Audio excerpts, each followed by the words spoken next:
Chapter 3. I followed Helen into the room, looking over her shoulder to see if Sarah would be in the dorm too. She wasn't there, though, and my heart sank as I recognized Celeste lounging on one of the beds.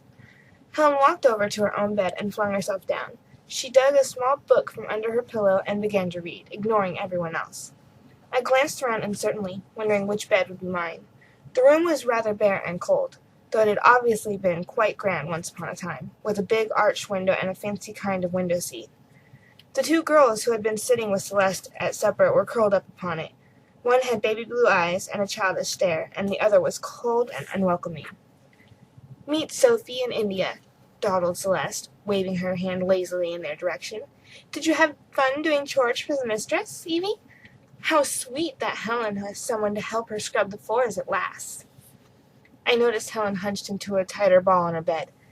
"Yeah," I drawled back. "We had great fun. Now which is my bed? I'd like to unpack." "Oh, we did that for you already," Celeste said, with an innocent smile. The girls by the window smirked at each other. "That's your bed, in the corner." There were 5 beds with thin drapes that could be pulled around for a little privacy, like in a hospital ward. Someone had shut the drapes around the bed in the corner, so I walked over and pulled them open, then stepped back in horror. The bed was shrouded in black silk and surrounded by tall funeral candles. Rose petals lay scattered over the pillow like drops of crimson blood, and a photograph of a wide-eyed teenage girl hung over the bed, staring out at me, watching me. My clothes had been dumped and kicked on the floor. I spun around to confront Celeste. "What's this all about?" Her smile had vanished. "It's about the fact that you aren't welcome. The last person who slept in that bed was my cousin Laura. She died. I don't suppose they told you that, did they?" No. "You're only here because her place in the school became free. The idiots who were in charge wanted it to look like they were doing their Christian duty by letting you come to Widcliffe. But if Laura hadn't died, you wouldn't be here." Celeste's voice trembled with anger.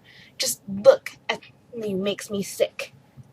"But it wasn't my fault," I protested. "I'm really sorry about your cousin, but I don't care what you think, Johnson.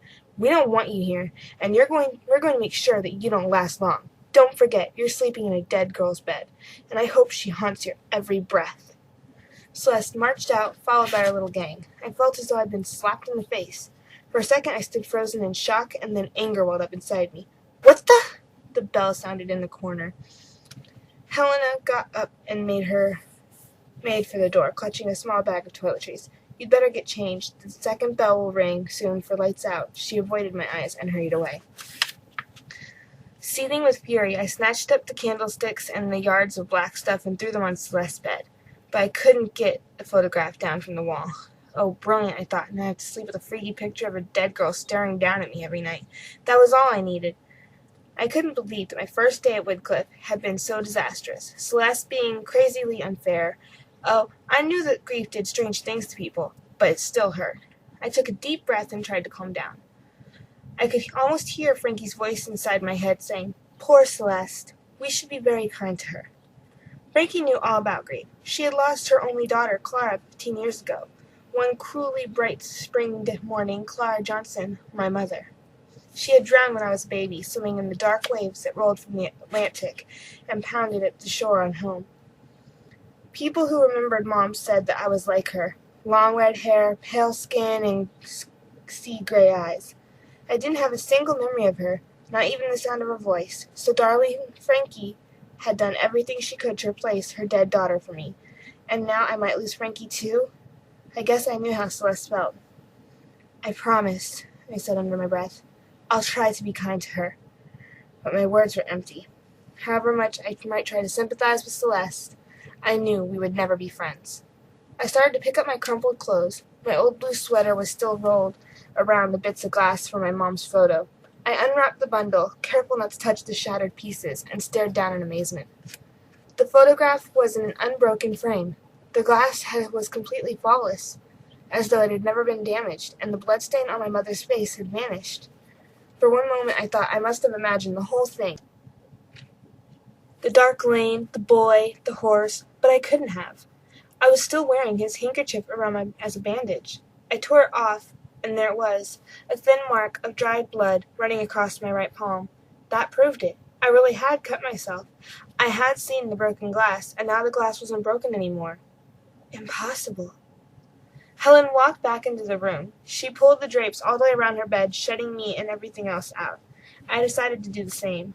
I laid down and heard Celeste and her friends trooping back from the bathroom, giggling and whispering. Then the bell rang out and the lights snapped off. A few more whispers, then everyone settled down to go to sleep, but I couldn't rest. Impossible, impossible, impossible. Celeste's outburst faded into insignificance. It wasn't her threats that kept me awake, or the image of the dead girl Laura gazing down on me. I was thinking about the boy whose existence had briefly collided with mine. Had he mended the glass in some mysterious way? No, that would be absurd, ridiculous. I couldn't stop thinking about him, though. Who was he? Where had he come from? As I tried to fall asleep, I remembered his intense gaze. His smile, the shadows under his eyes. I remembered the gentle touch of his hand as it brushed my face and the coolness of his breath on my skin. However much I tried to drive him from my thoughts, I seemed to hear his voice in my head, laughing. We'll meet again, again, again. Eventually, I found sleep, but not rest. I dreamed lurid, fevered dreams, until one last dream came in which the terrible gray sea rose over the moors and smashed Woodcliff into oblivion with one heavy wave. I awoke and bolted up, panting and sweating. For a second, I struggled to remember where I was. Of course, the school, the dorm. The four other girls lying asleep so near me. I pushed back the white drape to try and get more air, and then stopped myself from crying aloud. Out of the corner of my eye, I had seen a girl with long red hair, a pale, frightened face.